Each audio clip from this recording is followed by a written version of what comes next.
आङो दिनै बे बेस्ट एक्ट्रेस एवार्डखौ मोननानै बिराद गोजोननाय मोन्दों एन्ड स्पेशलि आं थेंक्स होनो सानो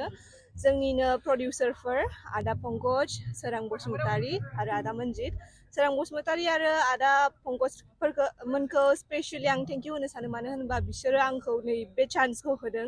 आंनि टेलेन्टखौ देखायनो थाखाय एन्ड आं बेखौनो रिकुवेस्ट खालामो कि जोंनि बर' फिल्म इन्डास्ट्रियाव मोजां डाइरेक्टर बा स्क्रिप्ट राइटर स्ट'रि राइटर बिदि ओंखारलांबाय थानो हाथों ओमफ्राय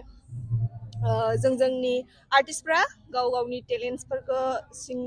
जे सिङावनि टेलेन्ट्स थायो बेखौ दिरुननो खाबु मोनथोंखौ आङो रिकुवेस्ट खालामो डाइरेक्टरफोरनिसिम एन्ड या मा सावथुनमोन बे सावथुना? आं जे सावथुन खालामदों बेयो जाहैबाय दाखा जोमै। फैबाय थानाय समावहाय मोनबेसेसो फिल्म प्रजेक्ट दङ दा आखायाव? फिल्म प्रजेक्टआथ' दायो आङो मोनसेल' फिक्स खालामनानै दोनदों मोननै मोनथाम बिदिनो रानलायनानै दं आरो